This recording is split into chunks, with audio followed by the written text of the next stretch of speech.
Hello, everyone. Welcome to another episode of Live Feed with your host, Richard Santiago. And you guessed it, I am Richard Santiago. And I have my co host here, Corey Taylor. Hello, Corey Taylor. So, Hello.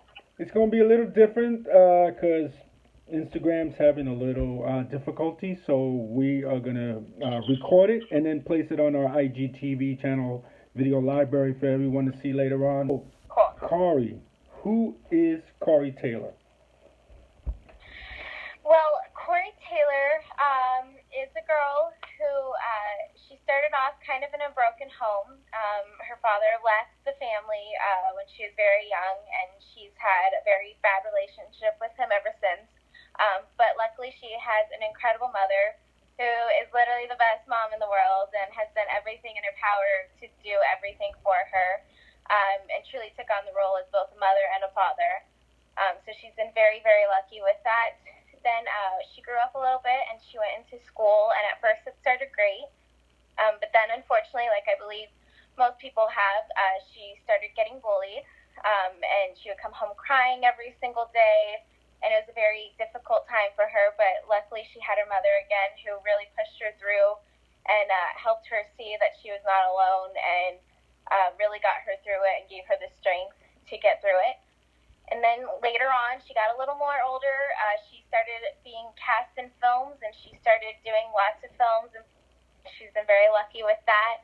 And then later on, because of filming, she was able to start her own talk show, Corey Taylor Talks, and she really started it to mostly help people with bullying of all ages, because everyone's been bullied in some way or another. That's right. Yes, so she started it for that, but then it really just grew into more and more, and it's just mostly to help people, no matter what the circumstances are, and she really highlights a lot of people that are doing good in the world and actually trying to make the world a better place and are being positive people, which is very needed right now. Yeah. So that's what she's been doing, and she kept filming and doing her talk show, and she's been very lucky with everything. So Wow. that's Corey Taylor. That's awesome. That's awesome. How do you enjoy being 21, living in Las Vegas? It's got to be crazy. You know, I do love it. It's really great. Obviously, I've been waiting for it forever, but I'm not even a big drinker or anything, so it's not like that. It's more, I've been able to go to so many places that I was never able to go to. Right. And especially with the acting community, it's always over 21 everything, so it's been very difficult to find jobs, and then also to go there and go certain places that are mixers or anything, because it's always at bars. So now I finally can. So that's really what I'm looking forward to. Absolutely. Yeah, I was thinking that same thing. That it's not so much the drinking, but the nightlife that comes with Vegas, and being able to get into places where you couldn't get into before. Right. Definitely. So, how many films have you been in? Probably about 45 right now. Wow. And then I have 2 more coming up that I'm about to start filming soon. So I've been lucky. Right. Any of them with Kelly? Not Kelly currently. No, I love okay. Kelly. He's the one that got me started with everything.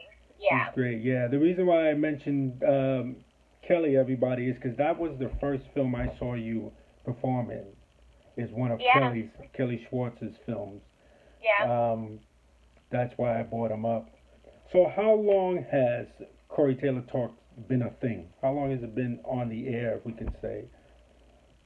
Yeah, it's been about 5.5 years now. We'll be coming up 6 years in June. So 6 years in June. It's been a while. Wow. How old were you when you first started or thought of the concept of Corey Taylor Talk? I was 15. It happened very quickly because of the act. I was a guest on someone else's show, and then they offered me my own. Oh, wow. Nice. So it happened very quickly. It was like they offered me my own, and then I don't know, a month later it happened. So it was very quickly. It was all when I was 15. I would guess you've been an advocate for survivors of bullying about the same time, or? I would say even probably longer, just because, like I said, I was bullied very, very badly. In elementary school it was worse, and in middle school it still wasn't much better.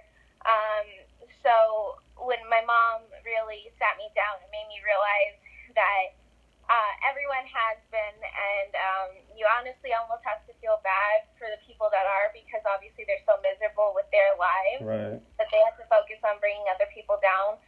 So once I realized that, I started helping people more, and really getting the word out there to my friends and everything, and showing them that it's okay. I'm there with them, and we got people in trouble for being bullies. So it was honestly longer than that. I didn't really get a voice until I was 15 for that. So I've been way more. I've been able to touch people more around the world. But locally and everything, and with my friendship group, I was doing it for years before that even. What type of bullying did you experience, and how did you deal with it? I know you said your mother helped you out, but how did you personally deal with the bullying?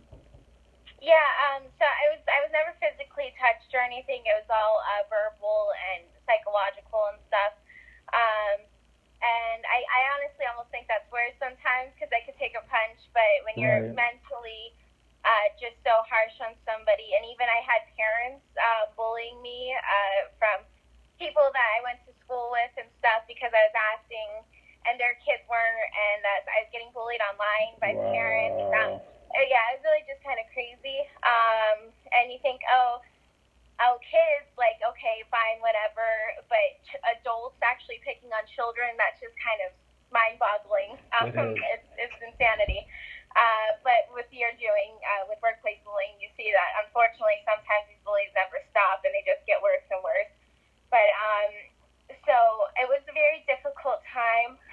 Like I said, honestly, it was mostly my mom, just helping me, giving me self-confidence and courage, and showing me that I was worthy, and I was worth more than what these kids were telling me and how horrible they were. So it was just really building my self-confidence up more.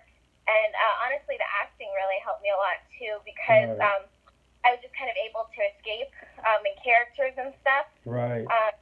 So it was really acting was very powerful, and that's why it means so much to me too, because you're just a totally different person, even if it's for a few hours, but it's a nice escape too. So just I've been really blessed with all of that, and having such a great mom giving me the confidence to get through it too. What advice do you give any kid or that's currently going through bullying right now? What advice would you give them? I would say that you're not alone. Truly, I have said this a million times on my show and everywhere. I don't care how beautiful you are, how perfect you are, how rich you are, how famous you are. I don't care. Everyone has been bullied in some way or another. Parents can bully children, teachers can bully children, workplace, obviously, as you say. I mean, it just continues on and on.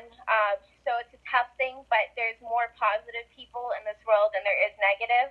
And you just have to find the positive people and know that there are people out there for you. There's always so many resources. We're lucky enough to be in a time where there's so many hotlines and resources and everyone for people to reach out to. Even my show, I've always offered, if you're having issues or anything, please message me. I'll help you. And you obviously are doing some amazing things with that too. So there's always people out there that want to fight for you and believe in you and love you and are encouraging you. And you are absolutely not alone, and we're all here for you. And like I said, honestly, you have to kind of feel bad for the people that are bullying, because I have never been, even with how bad I was bullied and everything, I have never been such a negative person where I wanted to bring other people down. Right. So you can only imagine what type of life they have where they want to put other people down, and that's really horrifying if you think about it. It's sad. So you really have to look at it that way. Yeah, I agree. And you said something earlier that you got like the bully in trouble. I think accountability is the only thing that's going to end bullying. When they are accountable for whatever they do, that's when it's going to end, in my opinion. And to be a bystander, or to be an upstander versus a bystander, because if you're a bystander, you're honestly just as guilty, because you're letting it happen, and you're just not doing anything about it, and you're accepting it. So be an upstander, help the people. I mean, especially children, it's a lot easier to tell teachers and let them know. But even if you can't do that, there's always resources, and hold them accountable, and don't just let it go, and actually be